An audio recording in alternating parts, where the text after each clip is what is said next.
Hello everyone, this is Zukhar from infosharing360.com। जी, तो six sigma series में जो नेक्स्ट टॉपिक हम पढ़ने जा रहे हैं that is called Pareto analysis, या इसको हम परेटो चार्ट भी कहते हैं। तो ये स्टार्ट करते हैं। अच्छा जी, परेटो एनालिसिस के ज़रिए हम डाटा या इन्फॉर्मेशन को, जो भी आपको इस टेबल में दिख रही है, इसको एक चार्ट की फॉर्म में दिखाते हैं। ठीक है, तो टेबल में कुछ डाटा गिवन था, उसको हमने ट्रांसफॉर्म कर दिया परेटो चार्ट में, इसलिए इसको एक विजुअलाइजेशन टूल भी कहते हैं। अच्छा, ये एक बार ग्राफ होता है जिसमें बार्स की ये लेंथ, जो मैं अभी ग्रीन एरो में आपको दिखा रहा हूँ, ये टेबल में दी गई फ्रीक्वेंसी को दिखाते हैं। अच्छा, इसके बाद अगर हम फर्दर डिटेल्स देखें तो हमारे पास इस टेबल में पिज्ज़ा रिलेटेड कंप्लेंट से कुछ कैटेगरीज गिवन है ये। ठीक है, और हर कैटेगरी के अगेंस्ट रेलेवेंट कंप्लेंट का एक काउंट दिया हुआ है। इस टेबल को अगर मैं वैसे समझना चाहूँ तो मुझे कुछ टाइम लग सकता है, खासतौर पर अगर इस टेबल में डाटा ज़्यादा हो, इसकी रोज बहुत ज़्यादा हो, तो फिर और भी टाइम लग सकता है इनसाइट लेने में। ठीक हो गया। तो परेटो चार्ट आपकी यहाँ पर हेल्प करता है कि वो क्या करता है कि आपके पास हर कैटेगरी के अगेंस्ट जो डाटा गिवन है, उसमें जो सबसे ज़्यादा काउंट वाला डाटा होगा, ठीक है, जिसमें इसकी फ्रीक्वेंसी ज़्यादा होगी, उसको सबसे लेफ्ट साइड पे ले जाएगा। ठीक है, उसके बाद सेकंड नंबर पे जो काउंट वाला फ्रीक्वेंसी वाला डाटा होगा, उसको सेकंड नंबर पे ले आएगा।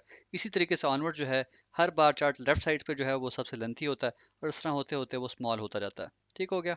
तो आप क्लियरली देख सकते हैं कि हमारे पास क्रस्ट रिलेटेड कंप्लेंट जो थी वो सबसे ज़्यादा थी, उसको वो सबसे लेफ्ट पे ले गया। ठीक है, सेकंड नंबर पे हमारे पास टॉपिंग रिलेटेड कंप्लेंट्स थी, उसको सेकंड नंबर पे ले आया। और थर्ड पे हमारे पास लेट डिलीवरी रिलेटेड कंप्लेंट्स थी पिज्ज़ा की, तो वो हमारे पास थर्ड नंबर पे ले आया। वैसे अगर इस टेबल में से हम रीड आउट करते हैं और हम ये प्रायोरिटाइज करना चाहते हैं कि हमने किस अपॉर्चुनिटी या किस कंप्लेंट पे पहले काम करना है, तो वो थोड़ा मुश्किल हो रहा था इस टेबल के जरिए। तो इस टेबल में दिए हुए डाटा की इस चार्ट में कन्वर्जन के बाद हम क्लियरली कह सकते हैं कि परेटो चार्ट हमें मेजर इश्यूज या अपॉर्चुनिटीज़ को आइडेंटिफाई और प्रायोरिटाइज करने में हेल्प करता है। ठीक है, यही इन्फॉर्मेशन मैंने आपको यहाँ पर डिस्प्ले भी कर दी इन केस आप फर्दर नोट्स लेना चाह रहे हैं। अच्छा, इसके अलावा परेटो चार्ट को 80-20 रूल भी कहते हैं, क्योंकि इस चार्ट से हमें पता चलता है कि 80% मसले यानी 80% प्रॉब्लम्स 20% वजूहात की वजह से होते हैं। ठीक है, 20% कॉजेज़ की वजह से होते हैं।